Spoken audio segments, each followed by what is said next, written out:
c'est de l'abondance du cœur que la bouche parle. Donc si on veut que ce qui sort de nos bouches soit purifié, il faut que nos entrailles, tous les secrets douloureux d'une vie, toutes des choses qu'on n'ose dire à personne, en fait, c'est l'intimité de nos cœurs qui a besoin d'être visitée. C'est ça. Donc si on est dans un système religieux où on touche les choses que de manière superficielle, sans jamais aller dans les profondeurs, ça va être compliqué de lever des Déborah. Bonjour, bienvenue à notre émission Femmes en réveil. Aujourd'hui, nous avons une invitée exceptionnelle. Sandra, bienvenue sur ton plateau en fait. Ici, c'est ton église. Tu es pasteur, prophète, tu as une formation en psychologie aussi. On est très honorés de t'avoir ici dans notre émission Femmes en réveil. Bienvenue. Merci beaucoup, je suis très honorée d'être là. Et en plus, je me sens effectivement comme à la maison, donc c'est parfait. Mais écoute, sans plus tarder, j'ai vraiment envie de te demander ce que tu portes par rapport à ce que tu définis par rapport aux Déborah. J'aimerais que les Déborah Night, que tu nous expliques qu'est-ce qu'il y a dans la parole de Dieu en fait qui nous parle de Déborah. Est-ce que tu peux définir un peu plus ce que ça signifie pour toi, ce que Dieu t'a donné à travers cette vision? Ok. Donc Déborah, c'est une figure emblématique de la Bible. Hein. Pourtant, elle est dans que 2 petits livres, Juges 4 et 5. Mais pourtant, c'est une femme, c'est une des rares femmes, on va dire, qui peut être un modèle pour les femmes aujourd'hui. Enfin, une des rares. Quand on milite pour le ministère féminin, si on peut dire ça comme ça. On a des femmes de référence, comme Esther, Déborah, puis après, bien sûr, il y a toutes les femmes, il y a Sarah, enfin, il y en a plein. Et puis après, il y a les femmes du Nouveau Testament, où on voit que Jésus, il révèle encore plus la valeur de la femme.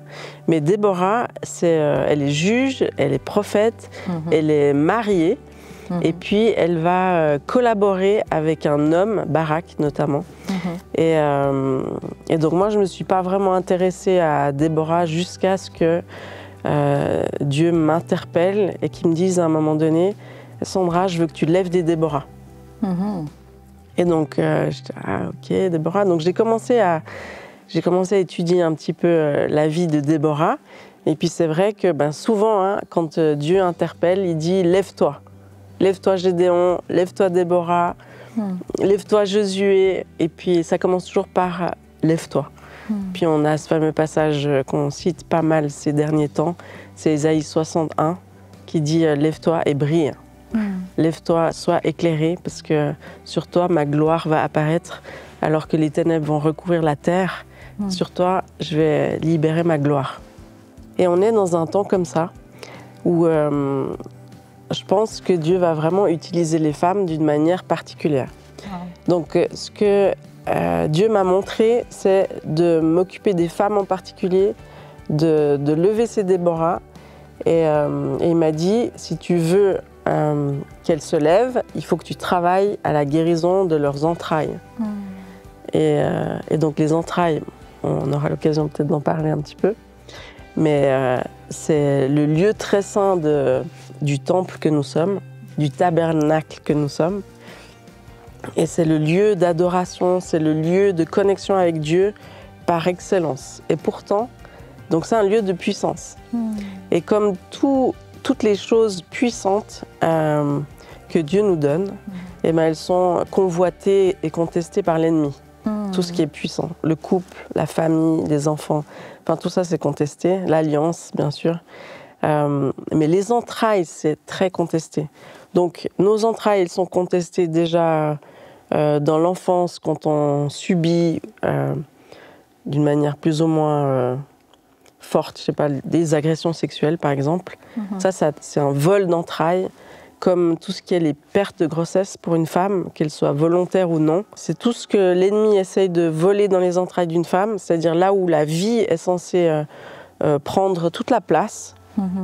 Et l'ennemi va essayer d'amener la mort, va essayer d'amener la honte, va essayer d'amener la culpabilité pour voler en fait la puissance de vie à une femme. Et moi j'ai lu des livres qui m'ont interpellée, qu'on m'a donné un peu comme ça par hasard. 2 livres en particulier. Il y a La femme, l'arme secrète de Dieu, magnifique, écrit par un homme qui est marié avec 4 filles, donc il a dû se dire, il faut que je découvre la valeur de la femme. Et puis un autre livre qui s'appelle Créé pour régner de Chris Vallotton, où il explique en fait, et moi ça m'a interpellée, l'histoire d'Adam et Ève. Donc déjà on voit que on est interpellé parce qu'on se dit pourquoi est-ce que le serpent est venu voir Ève en premier. Il aurait pu venir voir Adam. Et puis on voit que la femme, elle a été créée pour être l'aide de l'homme. C'est une aide. Puis si on creuse un petit peu, si on étudie ce mot aide, eh ben, on voit que ça a plusieurs significations, mais entre autres, c'est pas une servante, c'est une partenaire, une collaboratrice. Et puis notamment, il y a une signification qui fait penser à des partenaires en guerre. C'est-à-dire quand on est en guerre ensemble, c'est des compagnons d'armes, si on peut dire ça comme ça. Donc moi, je suis mère de 6 garçons, si jamais. Mariée, mère de 6 garçons. Aujourd'hui, ils ont de 12 à 22 ans. Et je me suis dit, mais Jésus, pourquoi tu m'appelles avec des femmes alors que mon univers, moi j'avais un grand frère, là j'ai que des garçons, mon univers c'est les hommes, quoi. Il n'y a que des hommes autour de moi. Et donc c'est un peu interpellant. Bon, je sais que j'aurai 6 belles filles bientôt, mais j'ai toujours eu assez de problèmes avec les femmes en général, ou de jalousie, ou de comparaison, compétition, trahison. Enfin, j'ai vécu pas mal de choses assez douloureuses, notamment avec des amis, avec des femmes en général. Mais je me rends compte en fait que Dieu m'a beaucoup enseigné sur le chemin, et notamment dans l'Église aussi.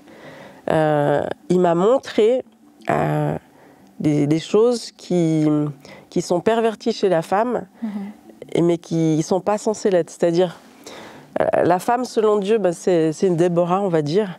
Mais avant qu'elle devienne une Déborah, elle peut être une autre que je ne citerai pas dans la Bible, on va dire. Mais une Déborah, elle est prophète. Et une femme qui n'est pas selon le cœur de Dieu, ça sera une femme qui sera médisante, une femme qui va semer un peu la zizanie, quoi, on va dire. Mais parce qu'elle a une puissance dans sa bouche, parce qu'elle est appelée à être prophète. Et donc, si l'ennemi peut juste tordre ce que Dieu a initié au préalable, eh ben, il a gagné. Donc, c'est important de comprendre, en fait, de ne pas s'attarder à ce qu'on voit avec nos yeux, mais de se dire, Dieu, c'était quoi à l'origine? C'est quoi la puissance à redécouvrir? Et puis, comme on sait que l'ennemi, pour pervertir, il va amener des blessures, il va amener des mensonges, il va amener des traumatismes. Et si on se saisit de la puissance de rédemption de Jésus, on sait que tout est possible et que Dieu peut faire comme il l'a fait avec Marie-Madeleine, d'une femme complètement aux personnes misait rien sur elle au final. Et Jésus l'a tout misé sur elle et c'est devenu une de ses proches, quoi. C'est devenu, aujourd'hui on peut dire, c'est la symbolique de l'Église que Dieu attend. C'est-à-dire une femme complètement, une Église passionnée. C'était une femme passionnée, elle a répandu le parfum sur Jésus. Elle était très prophétique en fait, cette femme. Elle était intime, c'est ce que Dieu attend de son épouse. Intime, passionnée pour lui. Elle n'a pas peur, elle ne se mélange pas avec le religieux. Elle n'a pas peur du regard des autres, elle ne pense qu'à lui, quoi. Elle vit pour lui. Donc ça, c'est les femmes que Dieu recherche. Mais en fait, pour les accompagner vers cette transformation, il y a tout un processus. Et c'est pour ça, moi j'ai l'habitude, parce que quand j'ai commencé l'église à Annecy, j'avais pas d'équipe, où j'avais, on va dire, quelques personnes imposées, mais j'avais pas une équipe que j'avais formée comme... Moi j'aime travailler en équipe, vraiment. J'aime prendre les gens là où ils sont, là où ils en sont, et en faire des warriors pour Dieu, quoi.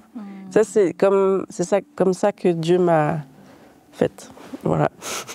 Super. Et donc, j'étais là, dans mon bureau, parce que donc, je fais des entretiens conduits par le Saint-Esprit. J'aime voir les gens transformés par Jésus. Donc, j'ai une formation de psychologue, mais heureusement que je ne suis pas psychologue dans le monde, parce que ce que j'aime voir, c'est le Saint-Esprit, Dieu le Père et Jésus transformer les cœurs, opérer des délivrances, et puis en 1 heure de temps, voir juste la personne transformée. Incroyable. Ça, j'aime trop. Ça, c'est ma passion. Donc, je sais que Dieu peut tout faire avec les gens qui lui disent « me voici ». Ils peuvent tout faire ce qu'ils veulent. C'est vraiment la disponibilité, le critère premier. Donc, en fait, ce que j'ai fait dans l'Église, c'est que les personnes qui sont venues me demander de l'aide ont été mes premières disciples, en fait. Parce qu'à force de les voir et puis de guérir leur cœur, c'est Jésus qui fait. Moi, je les accompagnais vers cette guérison et cette délivrance. Mais à force de les accompagner sur ce chemin, Jésus m'a dit, c'est eux ton équipe. Donc, c'est des femmes complètement brisées qui sont venues à l'Église, qui sont aujourd'hui mes plus grandes collaboratrices. Et qui sont des pasteurs, qui amènent plein d'autres femmes vers la guérison, la délivrance. Et c'est vraiment l'histoire de Marie-Madeleine, vraiment. Donc moi, je m'occupe plutôt des femmes, mais j'ai aussi accompagné des hommes, ou on va dire des fils, à devenir des disciples et des warriors pour Jésus. Mais j'ai appris une chose, c'est que Dieu, il pourvoit dans la maison. Il dit, tout est pourvu dans la maison. Donc, quand tu commences une église, en fait, il ne faut pas chercher forcément les ressources extérieures, même si on a toujours prié avec Julien, Seigneur, envoie des ouvriers dans la moisson.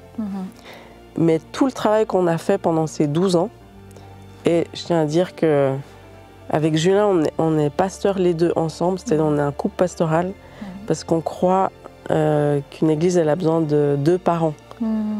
On a besoin d'un père et d'une mère pour grandir dans une famille, mais aussi dans une église. Donc moi, je fais des choses que lui ne fait pas et inversement. Et il aime beaucoup les couples, il s'occupe de préparation au mariage, tout ça. Puis quand il voit qu'il y a des problèmes, hop, il me les envoie. Et puis tout ce qui est administratif, on va dire, contact avec les autorités de la ville et tout ça, lui, il est super en charge, il a une faveur extraordinaire pour ça. Donc on se complète parfaitement bien. Et c'est un peu, on va dire, lui, il est aussi reconnu comme apôtre et moi comme prophète. Mais pour moi, tout est relié à la famille. Donc c'est un peu, toi t'es papa, toi t'es maman. Là, vous allez créer une belle famille, puis ça va se multiplier. Comme on a multiplié les enfants, certainement, là, on va multiplier des églises. Mais les églises, c'est des gens. Donc c'est pour ça que ça prend du temps de lever des gens. Ça pose aussi certains soucis, comme quand il y a un enfant qui ne va pas bien, on est là, qu'est-ce qu'on va faire? Julien, aide-moi. Donc pour lever des Déborah, c'est pas une mince affaire. Il faut créer un espace de famille, en fait. Donc c'est pour ça que peut-être qu'on peut le faire certainement quand on veut créer un groupe dans une église de Déborah, mais pour lever des Déborah, il faut toute cette artillerie lourde de guérison du cœur et de délivrance. Parce que c'est vraiment, c'est grâce à ce que Jésus fait dans nos vies qu'on peut transformer une femme qui savait pas, on va dire, qui savait pas gouverner sa langue et qui le fait parce qu'elle a été guérie dans ses entrailles. Parce que comme Jésus disait aux religieux, c'est de l'abondance du cœur que la bouche parle. Donc si on veut que ce qui sort de nos bouches soit purifié, il faut que nos entrailles, tous les secrets douloureux d'une vie, toutes des choses qu'on n'ose dire à personne, en fait, c'est l'intimité de nos cœurs qui a besoin d'être visitée. Ouais, c'est ça.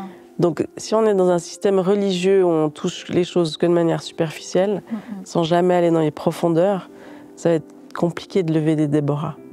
On va peut-être former des clones, on va dire, où apparemment on va ressembler à une Déborah, mais ce qu'on cherche, c'est des cœurs. Comme Jésus avec ses 12 disciples, Il a tout investi dans 12 cœurs, en fait. Il a marché avec eux, il a pleuré avec eux, rigolé avec eux. Moi, je peux dire qu'avec toutes mes Déborah bien-aimées, là, on a pleuré, on a ri, il y a eu beaucoup de conflits. Moi, je suis devenue une grande professionnelle de la réconciliation. Parce que quand il y a des femmes, il y a aussi plein de conflits, plein de ah, tu m'as dit ça, je t'ai pas dit ça, on m'a dit ça, puis elle pense ça de moi. Nanana. Donc moi, je suis là, on se calme, les filles. On va se réconcilier maintenant. On essaie de regarder plus haut. Enfin, c'est vraiment... Moi, je le dis et redis, mais il ne faut jamais séparer les choses de l'Église d'avec la famille. Il faut toujours ramener le concept de la famille, les principes de la famille dans l'Église. Parce que sinon, on est dans des concepts religieux, avec des titres religieux, puis on ne sait plus ce que ça veut dire. Et puis on cherche des titres plutôt que de, premièrement, assumer le rôle pleinement.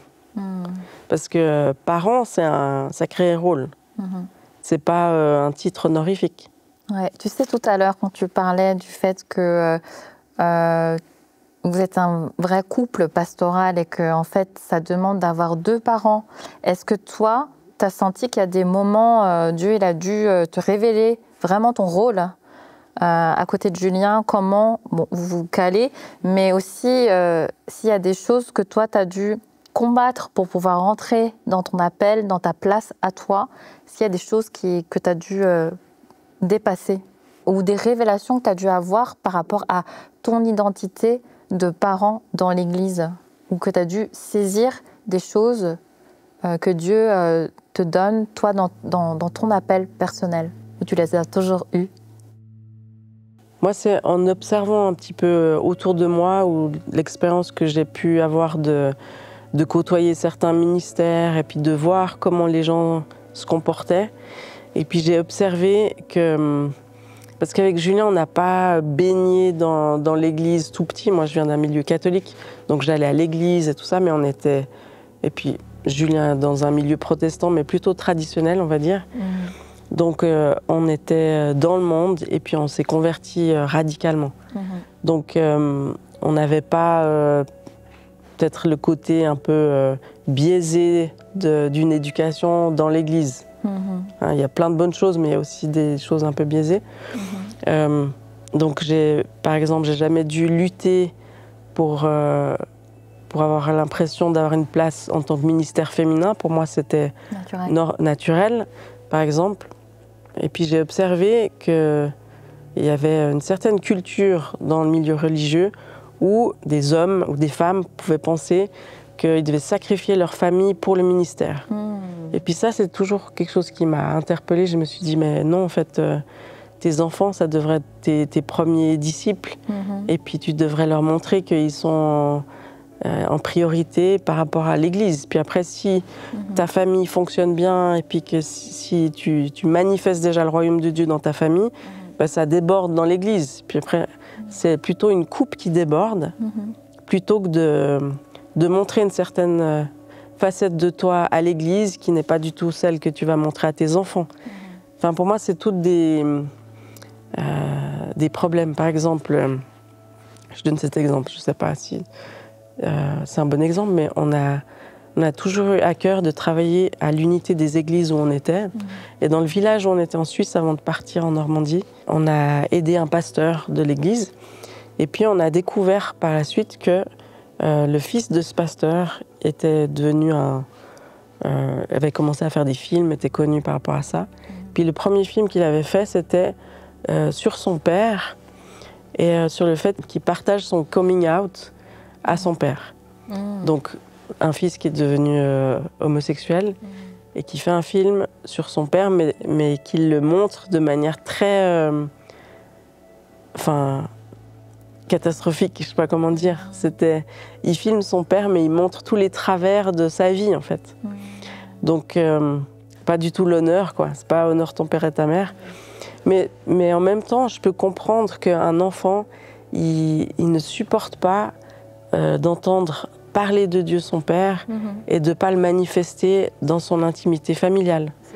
Donc, moi, c'est toutes ces choses-là qui m'ont interpellée, pour me dire, mais je pense que Dieu veut qu'on soit un partout où on est.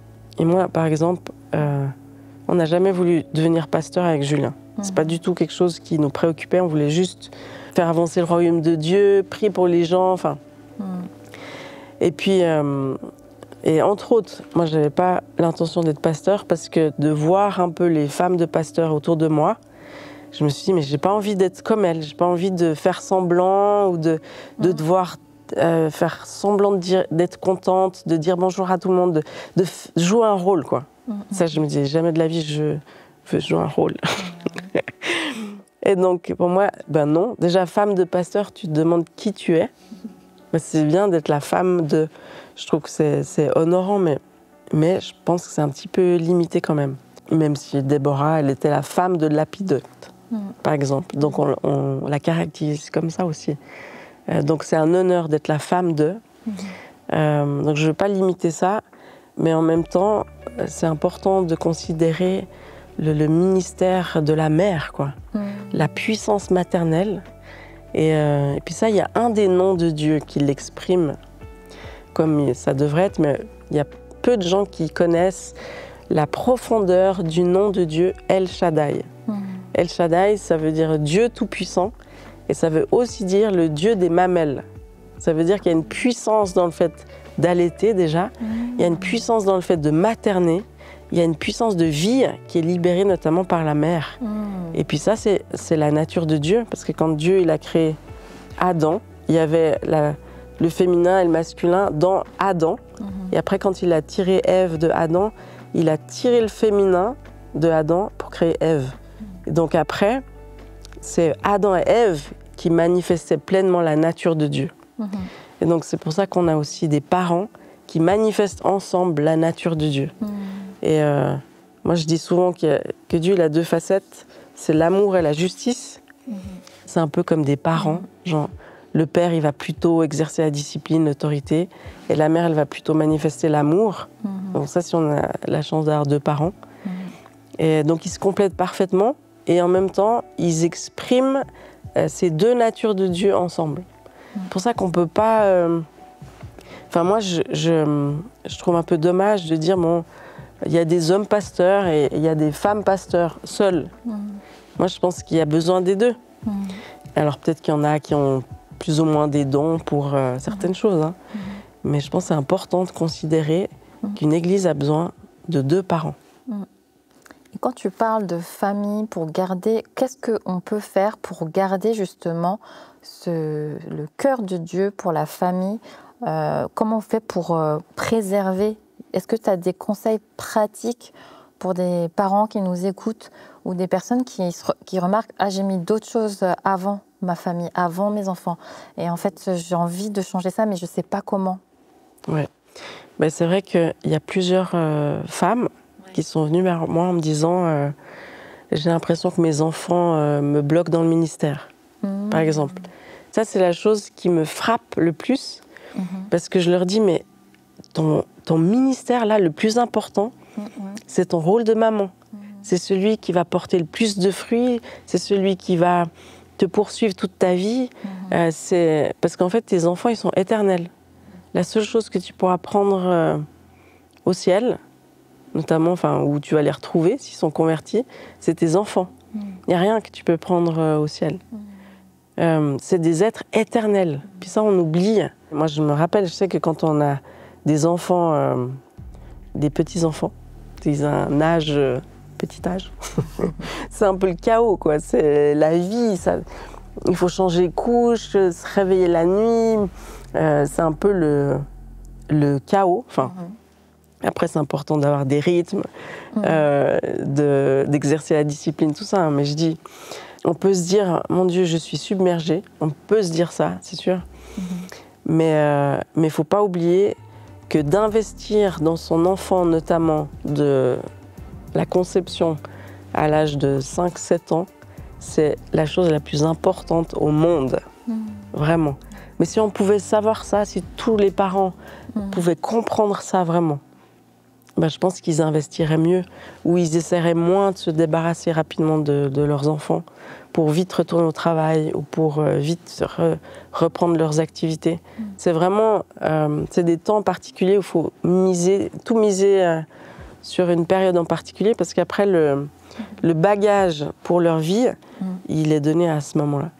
Donc ça, c'est des choses qu'on apprend un peu en psychologie, on va dire, qui sont très, très importantes. Et des fois, plus importantes que certains concepts bibliques ou des choses qu'on se dit, mais c'est important de savoir ça, mais tu as besoin d'être ancré dans la pratique. Si tu sais prêcher, mais que tu ne mets pas en pratique ce que tu enseignes, ça vaut rien, ça n'a aucune autorité. Donc c'est vraiment le connaître, avoir la connaissance, mais surtout mettre en pratique. Ça, c'est les valeurs de la famille, c'est d'être... pour être un bon parent, il faut avoir réglé toutes ces blessures de parents avec son père et sa mère, qui sont en général les plus grands agresseurs de nos vies, vu que c'est les personnes les plus importantes de nos vies. C'est ceux qui devaient répondre à nos plus grands besoins. Donc forcément, il y a des blessures, il y a des manques, même s'ils ont fait le mieux qu'ils ont pu. Mais si on veut être des parents, on va dire, meilleurs que nos parents, il faut régler nos blessures du passé et puis se connecter à la bonne source qui est la Trinité. C'est notre famille céleste en fait. Dieu le Père, le Saint-Esprit, le Fils, c'est la famille céleste. Donc en fait, Dieu, il faut comprendre que Dieu, c'est lui qui manifeste le mieux les principes de la famille, vu qu'il est Trinité.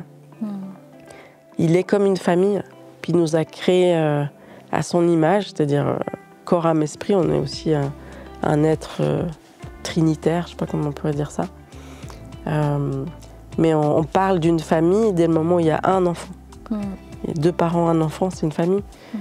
Et donc, Dieu a créé la famille à son image aussi. Ça, c'est toute une révélation en soi, en fait.